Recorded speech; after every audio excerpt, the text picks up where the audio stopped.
right, welcome into Soccer Matters on ESPN 97.5, as always presented by John Daspit and the Daspit Law Firm. We are on the air, and the number to call in tonight is always 713-780-3776. That's 713-780-ESPN. And we'll take your calls on anything soccer-related. And if you were amongst the 80,000 last night at Energy Stadium like I was to see the world's greatest rock and roll band, yes, the Rolling Stones. I don't like them too much. But if you were there, would love your take on it. It was a fun night. A lot of interesting things we could maybe talk about with that. I probably should have brought Quinn from Cactus Music on tonight. He was there as well. Ran into a lot of people there. It was a happening for sure. It was tremendous amount of fun. So if you got a take on the Stones, 713-780-3776. Cool thing about having the opening night of the tour in Houston is that, you know, you can sit around and speculate like I was just doing with producer Brian McDonald about the other day. I think Jeremy and Joel were on the air talking about, okay, what's going to be the opening song? And, it's usually got to be a big staple, right? It's either probably Start Me Up, which it ended up being. But you don't know, and you don't know what the set list is. Now, everybody who's in other markets around the country has now looked at the set list of what happened in Houston, and they're going, okay, what will they maybe change? And so it's cool. It's fun. The generational turnover of fans is cool, I'm looking around at that, and when you see people that are older, these are benchmarks in your life, right? Certain songs, music, bands, things like that. And as you get older, especially when you got a band that's been around for 60 years with an 80-year-old lead singer who still looks like he's moving around like he was in the 80s, it's pretty crazy. But that's it, and it'll be different for different people. And when you're younger, you're gonna have different benchmarks of what your band is. But what is cool is that their music's so timeless and so good, and the writing and everything and the lyrics is that a lot of young people are into it. So it was tremendous fun.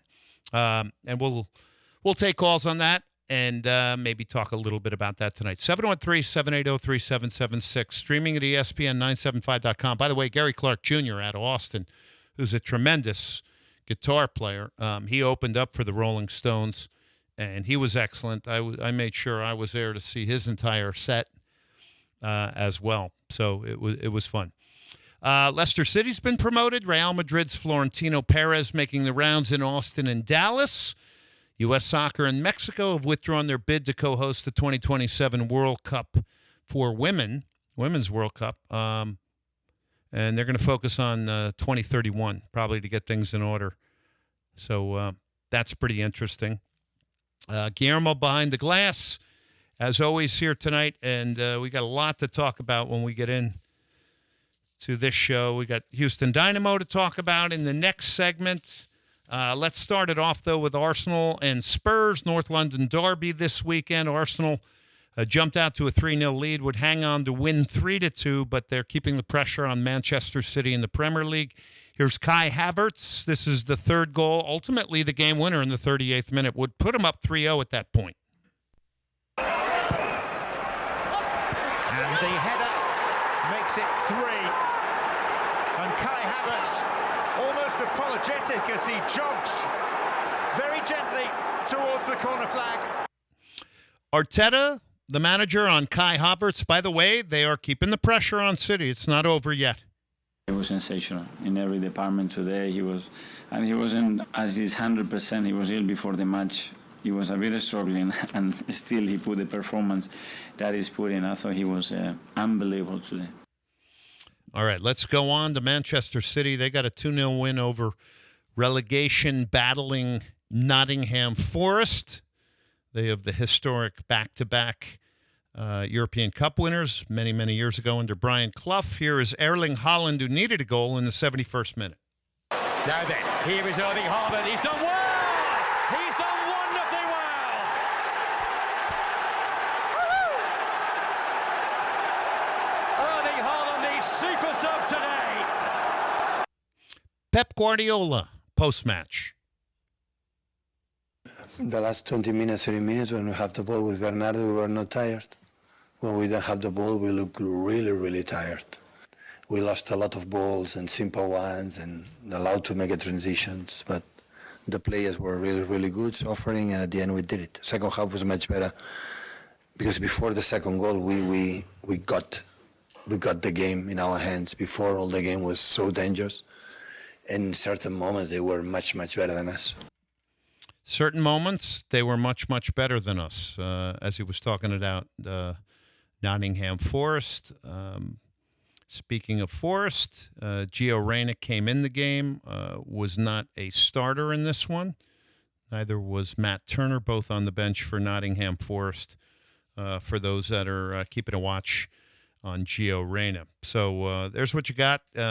City still, I believe, has a game in hand, and that's what you got going on in the Premier League. Liverpool, on the other hand, rough weekend for them.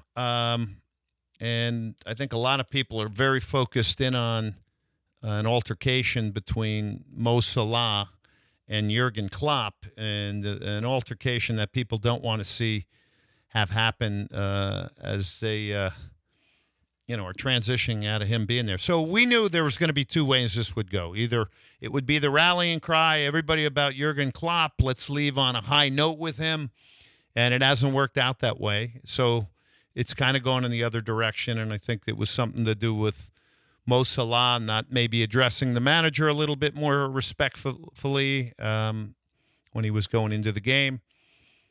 So it's not the best of times for Liverpool right now, and they're hoping that they can get things turned around a little bit. All right, going to Major League Soccer, Inter Miami. So they drew a massive crowd. Massive crowd. Hey, you get off of my cloud. Okay, that's the song. That's why cloud's on my mind. So back to the draw. Over 60,000 for Leo Messi in New England, Foxborough, which is out in the hinterlands, as you know. Guillermo knows they're coming here to play Tigres. Look, the Messi factor's still alive and well. I mean, there might have been a little bit of a stagger and a stumble with Monterrey in the CONCACAF Champions Cup, but the power of Messi is still on display. And then all it takes is the one little run in behind. Taylor's in. Taylor. No, Messi is in!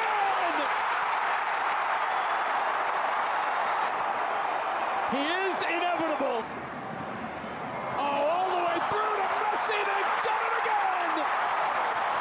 Messi's brace. So it ends up being 4-1. Luis Suarez in the 88th, who continues to score goals. I'd argue there's a virus going through Major League Soccer by the name of Lionel Messi. Here he is to Suarez! Unreal. Oh, my word. Stop it! Stunning from Suarez! No, they're not stopping it. They've been piling it on throughout MLS. Again, everybody thought, okay, we'll see. Some of these older guys are going to get tired, and they will, and they're going to have to be managed properly. I mean, we're only a couple months in, but, I mean, he's guaranteed goals every game. So back to Foxborough, which is where Robert Kraft has had the Patriots and the Revolution for so long, and the Revolution play on artificial surface. And it's, if you haven't been there, it's a long drive from Logan Airport. It's a pretty long drive from Boston proper, for sure. I think it's got to be like close to an hour, 50 minutes. It's out there. They have had their attendance issues over the years. And there was always this, they're going to build a stadium downtown. And, you constantly get this put out. And I think the organization probably put it out on purpose to make it look like they were trying to get a stadium. As long as Robert Kraft owns the team. You have to remember there's Patriot Place there, which is a bunch of stores, establishments, restaurants, hotel. And they want the dates so that people go into these businesses and spend their money there. So I don't see this stadium going into Boston. There were plans and talk of certain tracts of land and all this. And we all know the stadium process involves a lot of money changing hands, involves a lot of politics. But I would think when you've got all those tenants out there, they are not going to want to all of a sudden know that, 20-plus dates are going to be gone, certainly 17 league games and exhibitions and everything else, where their establishments will have a crowd in and around there. So I'm not buying this. There's going to be a stadium in downtown Boston. Took a long time to get it done in New York City, for sure. Guillermo, little thoughts on Leo Messi and what he's doing in Major League Soccer, and the hype does not die. No, sir, it does not die. Like how you said, there was a little bit of a stumble because of injury and stuff like that, but now he's back, and it really looks like he's just having fun with his friends. It's not fair for the league. I was telling Guillermo, and it's kind of like the Stones last night. You got an 80-year-old singer. You're not really thinking he is because you've seen him move around and jump around and work crowds, and his vocals are still good. I mean, you've seen guys lose it. David Lee Roth, Roger Daltrey, some of these great historic vocalists can't sing anymore. He can still sing. He can still move. And that's what you have to have in a lead man. And it's pretty remarkable to see people that are like veterans at their craft. But I had a moment because I was in the pit where I looked up and I took a little video. I tried not to take too many because I don't want to be that guy, but I did take some. And I took the video and then I looked back at it later. And I had like a smile on his face, just like, man, I'm having so much fun. Like, it was almost like he broke character a little bit. Guy was having a great time. And you know what? For the over 50 crowd to see an 80-year-old rocking it out, that is motivational. That is motivational, especially when the tour is sponsored by AARP, which is even funnier. And I said to my brother, I mean, come on, they have a new rum called Crossfire Hurricane. They're the bad boys of rock and roll. AARP, come on. Anyway, it was a great concert. All right, so I've said that 3 times. Guillermo, before we hit break here, I want to talk about the Mexican League playoffs because top 6 teams are in. Then you got 7, 8, 9, 10. These have a single-game playoff. But we know we have Rayados and Tigres, but take us into it a little bit so my and our listeners can understand. Yeah, so the 7 through 10 are getting a 1-game play-in. So the first play-in match is Pachuca versus Pumas. The second play-in match is Necaxa against Querétaro. They both play on Thursday. So the winner of Pachuca Pumas plays against América. The winner of Necaxa Querétaro plays against Cruz Azul. So these playoffs are definitely going to be very interesting, especially considering the fact that Pachuca is playing against Club America in the CONCACAF Champions 2 days right before the play-in match. I mean, Rayados and Tigres. I mean, that's going to have we're going to be drawing battle lines here in Houston for that. I mean, what a matchup that is. Excited about the Mexican League playoffs. Excited about the Dynamo in St. Louis coming up this weekend. And then the following Tuesday, the Dynamo in the Open Cup, the defending champions, will be taking on Detroit City FC. We're going to get Danny Dicchio, the head coach. We're going to get him on the show. And by the way, you'll remember him. He was the first ever goal scorer for Toronto FC when they came in to Major League Soccer. All right, quick shout out here. A couple of great places to watch games. Start with Pitch 25 in downtown Houston and Edo. 2120 Walker, right in the shadows of Shell Energy Stadium. With Copa America coming up this summer, the Euros, qualifying, Olympics, so much soccer going on. We're going to talk a little bit later with David Fletcher of Lone Star Sports and Entertainment to get updated on everything going on that's coming through Houston when it comes to soccer. But get down to Pitch 25. It's 100 beers, indoor soccer facility. You want the feeling of being at the game and in and around people. It is Pitch 25 Beer Park, Edo, downtown. And they're proud sponsors of this show, as well as Hugh O'Connor's Pub out on I-10 in the Marquee Entertainment Center. Get over there. Great whiskey offerings there. Great traditional British pub food. Bangers and mash. They got it all there. Shepherd's pie. Get in there. Say hello to Goose. And enjoy Hugh O'Connor's in the I-10 Marquee Entertainment Center. It is an outstanding pub. We'll take a break. We'll come back. We'll talk some Houston Dynamo. How are we going to solve this goal-scoring problem? That is next. You're listening to Soccer Matters on ESPN 97.5. And on ESPN 92.5. Brought to you by the Daspit Law Firm. From the Veritex Community Bank Studios, here's Glenn Davis. All right, welcome back to Soccer Matters on ESPN 97.5. The great state of New Jersey, where I grew up, the Garden State. A shout-out to Larry from Kicks and Sticks, which is a soccer and lacrosse store that my niece and nephew used to go to a lot. Larry apparently listens to the show a lot, so thanks for that, Larry. It's good to have listeners around the country and certainly in the great soccer playing and lacrosse state of New Jersey. That's Larry from Kicks and Sticks. Quick one here to remind you, you've got Brazil, Mexico. June 8th, College Station, Kyle Field. Pretty amazing. You also have Copa America. We got Mexico and Jamaica. We got Colombia, Paraguay, which, by the way, that's one I would really focus on if I were you. You wanted a World Cup feel. Then you would potentially get Argentina here if they win their group in a knockout stage game. Then it's on to Inter Miami and Tigres in the month of August in the Leagues Cup, which was moved here 100% because of the support of Tigres in this community and in the city of Houston and the state of Texas. 713-780-3776, the number to call in, 713-780-3776. There's a lot of strange stuff that happens in the world of soccer. It's clear something strange is happening. So much so that Glenn ended up buying out a theater to showcase all of the weird stuff. It's time for Glenn's Theater of the Bizarre. Ooh. All right, Barcelona against Valencia this weekend. Barca leading 1-0 Valencia. There's a long through ball played over the top. They were trying to target their farthest guy up the field in Hugo Duro. Ter Stegen, we all know him, the German international goalkeeper for the one and only Barcelona. Comes out, gets very cute with it. It doesn't work out well. It's a really bizarre choice. He tries to chip the ball over Duro. He succeeds in knocking the ball right into his chest, and from there, Duro gladly accepts the charitable gift and passes the ball into the empty net. It makes it 1-1. But Ter Stegen's error would fortunately be overcome as a hat-trick from Robert Lewandowski would ultimately give Barcelona a 4-2 win over Valencia. But this was a bizarre choice by Ter Stegen.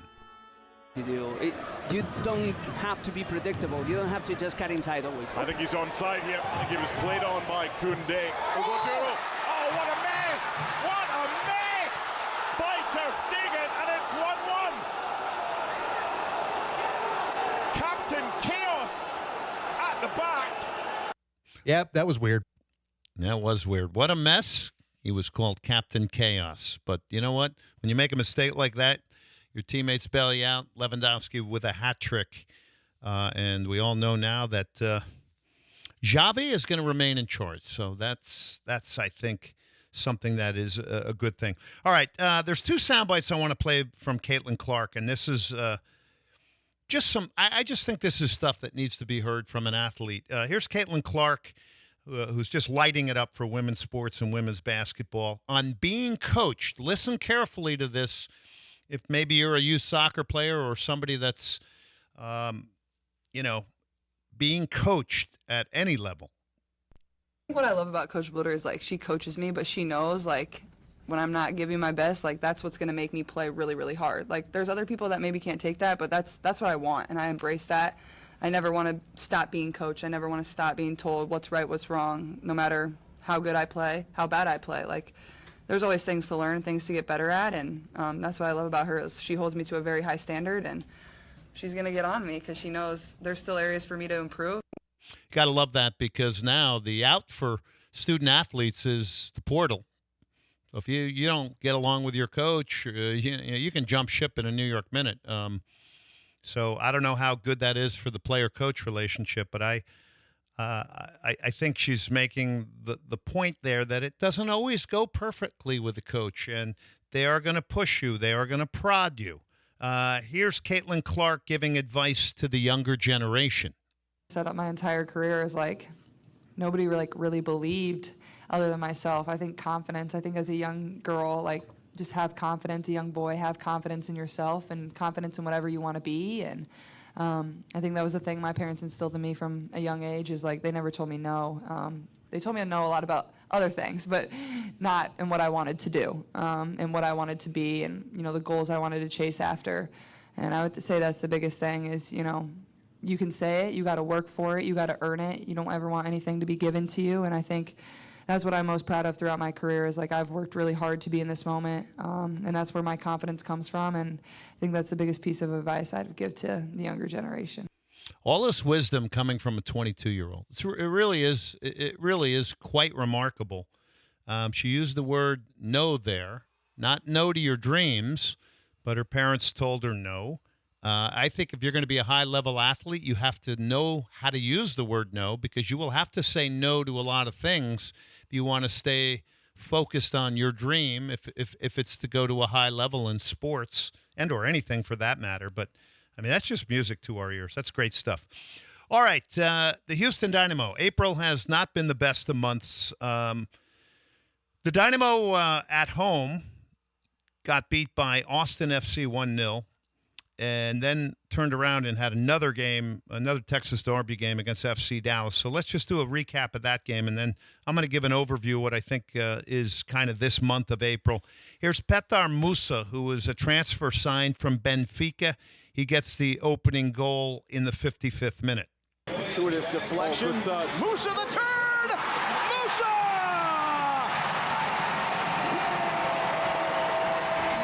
Hader Musa becoming the man in the Metroplex. Well, for the moment, and here's the thing. 5 minutes in, red card to the Houston Dynamo. Griffin Dorsey would get this, and it was an obvious denial of a goal-scoring opportunity. I don't understand how people are saying this is not a red card. Ben Olsen said it was a red card. It was a red card. Let's go back to the source of the problem 5 minutes in. It's an overall team mistake, that caution. You've been one of the best defending teams in the entire league. You got sucked to one side of the field. You did not get pressure on the ball. Farfan got in behind Griffin Dorsey.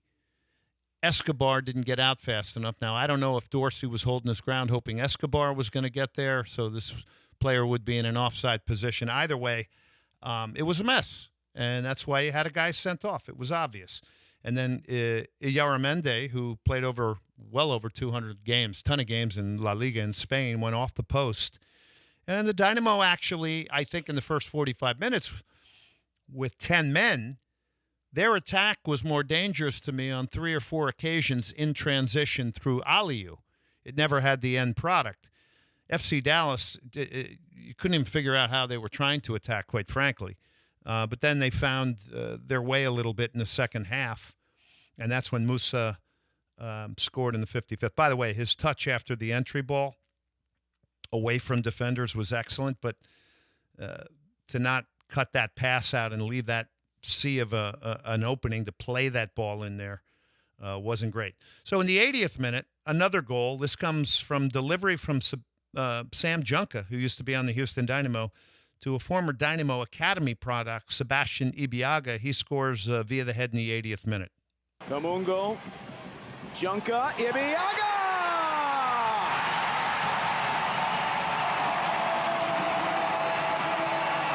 The former Houston Academy man about to dot the I in victory for Dallas. So this one hurt because it's Austin and Dallas. It should hurt. We don't want to lose to those teams. Lost 3 out of 4 in this month, and it was a very tough month. Here's Ben Olsen. You guys gave everything. It's hard to play that long down a man against against any team in this league. We held, we bent, we had maybe 1 or 2 chances, but it's what it is. You're going to have a game like this in the season where you get a red card and things don't go your way, so maybe we'll get it out of the way. But again, the effort was there. We're trying to pull a rabbit out of a hat today, and it just didn't go for us. And I'm critical of the referee. I didn't think it's certainly a red. I don't have any issues with there, but there's a foul leading up to it.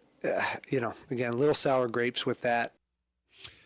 So the Dynamo, 2 straight Texas Derby matches, and these are prideful for the fan base, and there was a good traveling crowd up there. have lost 3 or 4 in the month of April. They're held scoreless in their last 2 matches. No shots on goal against FC Dallas. Dynamo defending in this case couldn't hold out with 10 men, which again accents the need for goals to take the pressure off. 2 straight games, you don't score a goal. You were far better than Austin FC. That was your best game of the month. You absolutely outplayed them in every facet of the game. You make one mistake and you lose the game. It just brings us to the position and the want and desire of goals. Like Ter Stegen, he can make a monster mistake in this world where goalkeepers play with their feet, but because they score 4 goals, it doesn't matter, and it's not as big a deal. The 5th minute Griffin Dorsey sending off, Dynamo were hugely unbalanced, drawn to one side of the field. We talked about that. You get the 2 goals. But in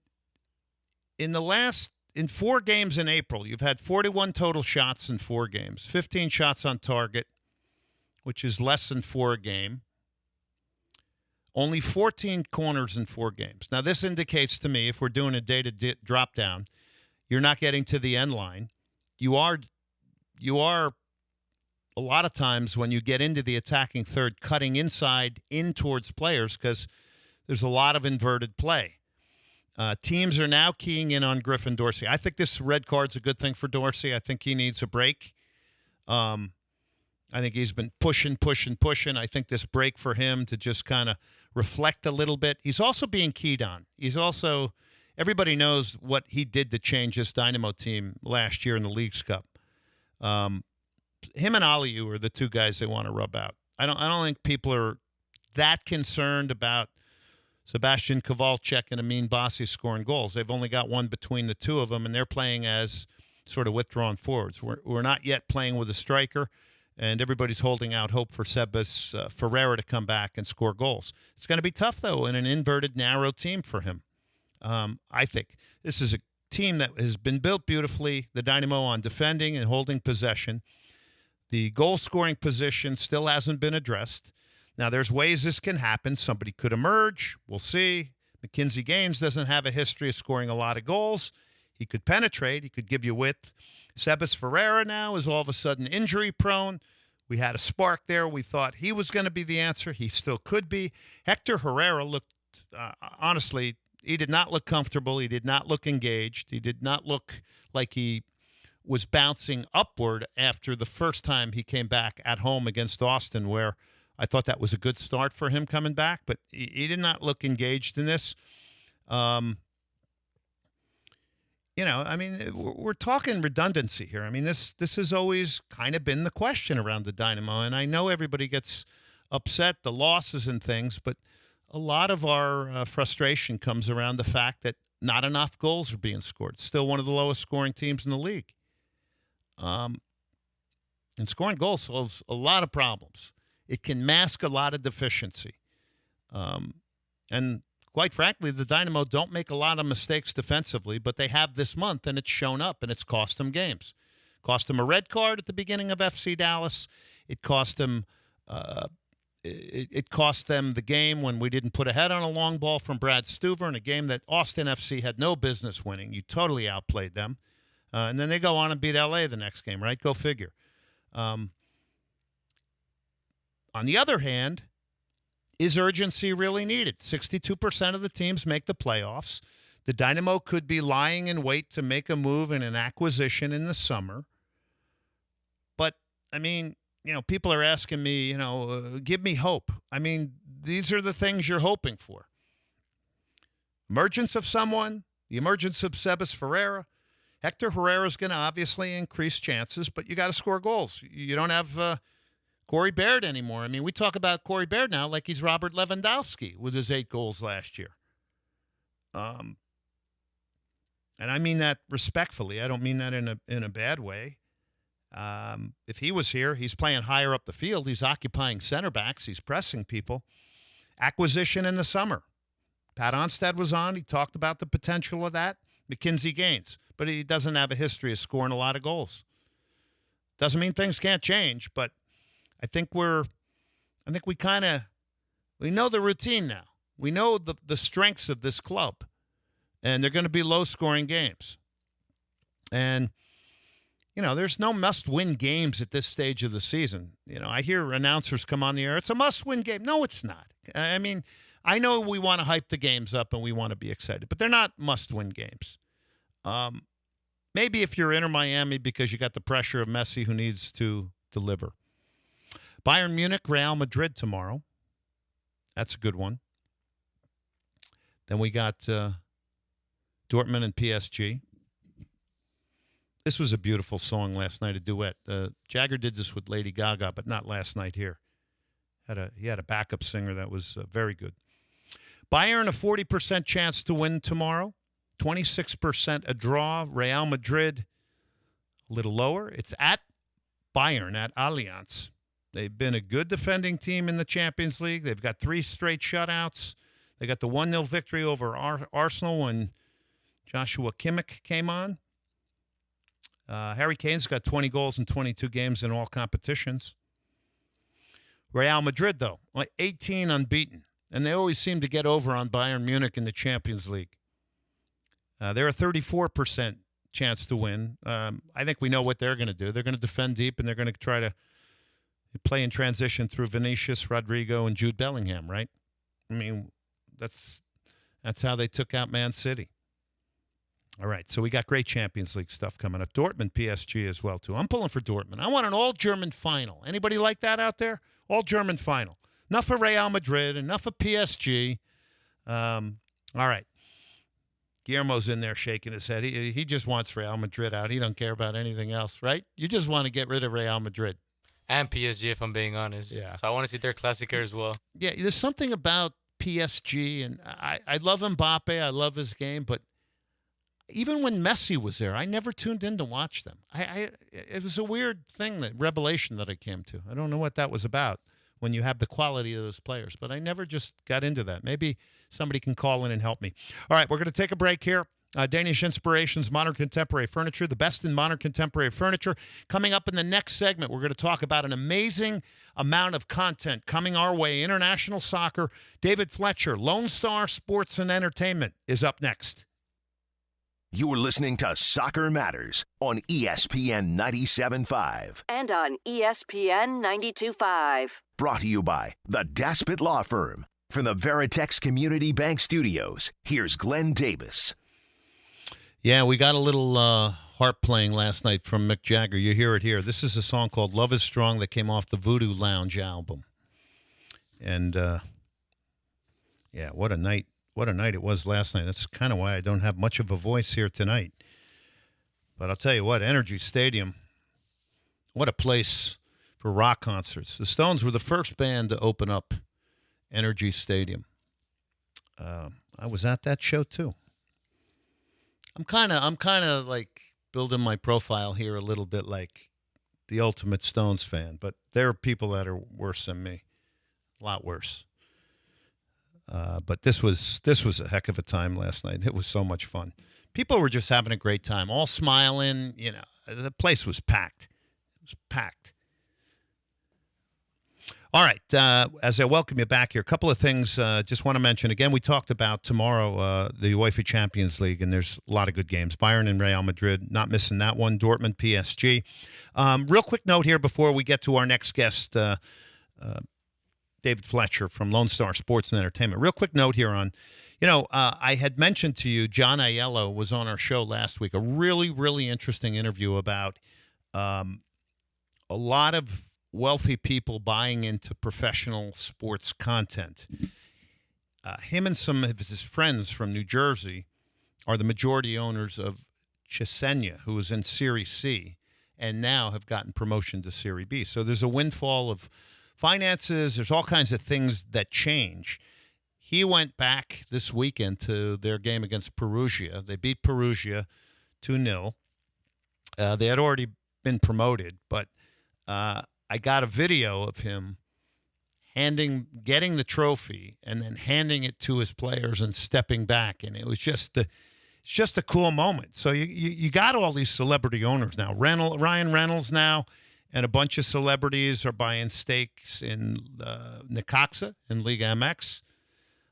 Eva Longoria, Mesut Ozil, Kate Upton, Odell Beckham Jr. I mean, this is a cornucopia of people. You know, you just wonder how they get together, if it's their agents and all. And a lot of it is that kind of stuff. Justin Verlander's another one. Bodie Miller, Richard Hamilton. They've all made recent investments in Necaxa, which I find really, really interesting. You know, how big the investments are, I don't know. Sometimes they're trade for the image and who's behind them. I don't know exactly how much money everybody's putting in. But people want to be around professional sports teams. Sunday, Longoria was in attendance at Necaxa's 5-2 loss at home to Monterrey, and Necaxa are 9th in the Liga MX table.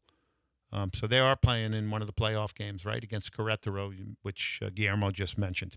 All right, let's get to our next guest here. Lone Star Sports and Entertainment, David Fletcher. Look, we got amazing soccer content coming through Houston this summer. We got Brazil-Mexico up at Kyle Field up in College Station. We've got the Copa America. We've got Leagues Cup with Inter Miami, Messi taking on Tigres of Monterrey. It's crazy good stuff. I would get your tickets for this. LSSE.net. LSSE.net.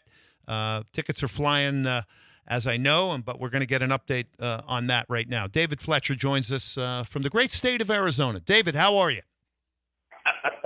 Glenn, it's great to hear your voice. I know you were rocking hard last night out at NRG, and your videos definitely proved you are a fan. You had it right up close. You were right there, man. I was in the action. I mean, it's interesting, though, because when you're that close, you see things close, right, with Jagger, Richards, band members, right, like any show. But then today, when I saw people's videos from way back and just, the giant screens and just the mass amount of people in there, I just thought some of those were the coolest videos. And quite frankly, you miss that when you're up front. So it's kind of a trade-off. And I know you saw the show. What'd you think? Look, I mean, I hope I can be as energetic as those guys are when I'm 80. They put on an amazing show, got their tour off to a great start, as they should, right in Houston. And, I mean, it's hard to believe, because I know for fans like you who have seen him multiple times that, this truly might be it probably is the last time that they're on stage. But, boy, they did not go out quietly at all. So that was some show. I was thinking today, well, where will I be at 80? And then I was like, well, I hope if I make 80, okay, that's number one. But where will I be at 80? I certainly will not be playing to what looked to be 70 or 80,000 people packed in there last night. Packed house last night. Hey, you mentioned it. I'm out, fortunately, today on some business in Scottsdale, Arizona.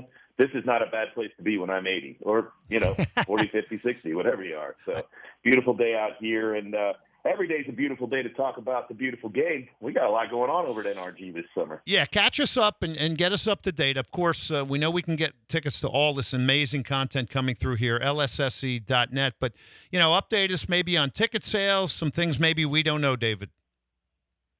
Well, Glenn, look, you've talked about it so much over the last few months. The summer that we have here in Houston is just unlike any that we've ever seen. And it truly is an earned opportunity to have this much content at NRG Stadium, at Shell Energy Stadium.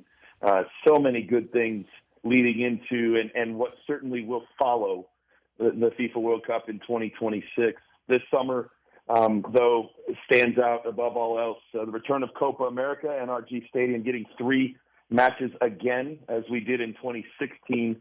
And I know your listeners know this because they're all very, very passionate soccer fans. The house is going to be rocking. Those matches are all, are very much on track to be sold out. We're out of as many tickets as we can right now on all 3 matches. Really wow. Just a question of when CONCACAF and CONMEBOL will release more. But they're taking their time and doing that. So, look, you still have an opportunity to find great group opportunities, suites, other experiences around those matches. Mexico versus Jamaica opening up the tournament for both teams on Saturday, June 22nd. Colombia and Paraguay will open up their tournament on Monday, June 24th. And we will host on the 4th of July the first quarterfinal of the tournament, which will feature the winner of Argentina's bracket versus the runner-up Mexico's bracket, and boy, you just think about the possibilities there. Pretty safe to say there'll be a lot of fireworks if those type of matchups happen in that quarterfinal, and Houston has deserved the chance to host them, and we're going to put on a show.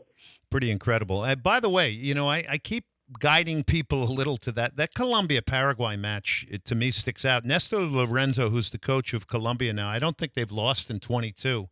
And with the connection to Colombians in Houston, I got to think that's a hot ticket, Colombia-Paraguay. It is the hottest of the Really? three by far. Well over 50,000 tickets sold for that match already. It'll be a complete sellout. And, you look at the Colombian team, the success they're having on the field. Paraguay is certainly no stranger to success in Copa America over the years. And that's a rivalry game. Two South American clubs, which really is what I think excites fans, is having the opportunity to see the high quality soccer that's played in CONCACAF, and now you're bringing in some of the biggest brands in the world, including, and of course, Argentina. This tournament is so unique. It's the biggest sporting event to hit North America since the 2016 Copa America, and just an incredible entree for fans of the sport or fans of sport to see what just a taste of what will be coming to America in 26 with the World Cup. Man, and the Colombian fans know how to party. I'm sure there was, last night it was amazing. I saw Argentine flags. I saw Brazilian flags. There were people flying in from South America for that show last night, Japan. That's pretty crazy. So Colombia, by the way, everybody knows they have Luis Diaz of Liverpool, Jefferson Lerma of Crystal Palace. I mean, they got guys playing in every league, Serie A, La Liga. Johan Mojica, who I'm trying to get on this show in an interview for plays at Osasuna. John Lucchemi is at Bologna. Daniel Munoz, if people follow Crystal Palace, they'll know him. So it's pretty crazy where these guys are playing. They're playing in all the top leagues, many of these guys. Some of them are in Russia. Some are in Brazil, like Arias, who's at Fluminense. But, this is a team that's got guys playing in the best leagues in the world. Well, that's what this event will showcase to a lot of Americans who maybe follow the sport on the fringes or certainly watch on Sunday mornings with the Premier League. But these type of players are through and through each of these clubs that are coming from CONMEBOL from South America. The quality of soccer is going to be only rivaled by the passion you see in the stands from the fans that are there supporting their clubs and their nations. It's such an amazing thing. We get to see it fairly regularly with CONCACAF Gold Cup. We've been very fortunate over the last few years to have some incredible matches, including both Jamaica and Mexico in recent years. And what these type of events do to the fan base, how they invigorate the communities here in Houston and throughout the region and throughout the states, the people traveling in. It's really as unique a setting. I mean, I can akin it maybe to, because it's a little bit more mainstream, maybe akin it to a Saturday morning, on a college campus, a big time rivalry game in college football. But I mean, you just have no idea if you haven't experienced it, what these type of games do in terms of bringing out emotion and passion and pride in their communities, and that's a huge part of the excitement of bringing these type of matches on a consistent basis to Houston. No, we love the Colombian fans in Houston. There's no question about that. He's David Fletcher, Lone Star Sports and Entertainment. You get your tickets for the Copa America once they get more. It's at lsse.net, lsse.net. Now, David, we also get a rare opportunity to see the Canary Yellow of Brazil in College Station. This is a unique, another unique moment, taking on Mexico up there at Kyle Field, going right into the heart of Aggie Land with the five-time World Cup winners, Brazil. Tell us a little bit more about that match. Well, just an incredible collaboration, Glenn, between obviously Soccer United Marketing, bringing the Mex Tour events around the country for well over a decade now, and the uniqueness of taking this event to Kyle Field, the first ever third-party event in Kyle Field. They've hosted, obviously, 100,000 plus almost every weekend they can in the fall for years on end. But this will be a different type of atmosphere, and one that I think will really just be a special night. The first ever match should be the largest crowd ever for a Mexican national team. Ticket sales, again, have been very, very strong for this one. Wow. And we're very excited that we've been able to join Soccer United Marketing and the Dynamo, and along with Texas A&M, and bringing this match to our region. Two of the biggest brands in the world getting a chance to play each other on what is arguably the biggest stage here in the state of Texas in Kyle Field. It doesn't get any bigger in terms of attendance than that. It'll be a really, really fun experience. Certainly a different one from Aggie game days, but one that I think a lot of people will open their eyes to. And a big week in College Station. They open up with that match on June 8th, and then a week later, George Strait, Chris Stapleton will fill the house again up there at Kyle Field. So they're not laying up there in College Station. Their first two events ever that are not Aggie game days are pretty special, to say the least. I think should be a lot of fun and a great opportunity. Yeah, a great opportunity for fans that may not be able to make it down to NRG for the Mexico-Jamaica match to see that type of soccer played on a big stage. It'll be a lot of fun. Incredible. Real quick, David, because we got to close the show tonight, but real quick, do you see the University of Texas and A&M doing more of this? Because I always wondered, why maybe they didn't do more international soccer games. I do know they're two of the most richly endowed universities on the planet, so maybe there is no need for that. But do you see that maybe changing a little bit with the World Cup and potentially seeing, UT host a game at Darrell K. Royal as well? No question, Glenn. I mean, you look at the uniqueness of a variety of things, the uniqueness of these matches being played for the first ever. This summer, you're going to see matches in Ohio State. You're going to see matches. You've seen them historically in the past. You'll see one at Notre Dame. You've seen matches at the Big House in Michigan. And really, it's just the expansion of the sport. It's access to different fans and communities that really have not been traditional homes for the sport. But that's what happens as the game continues to grow here in the United States. And I do think that these are the type of things that people love to be a part of. The first evers.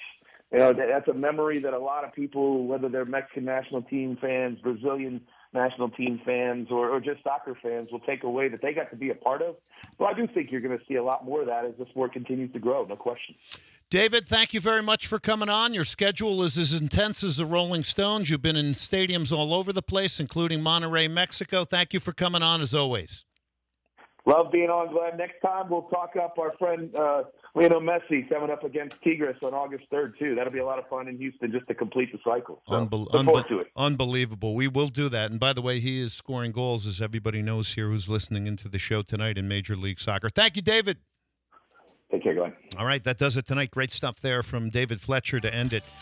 I mean, look, you want to grab your tickets to these things. Big thanks to Guillermo Lazo Romero, our producer. Thank you for tuning in here tonight. Podcast of the show at Spotify, Google, and Apple.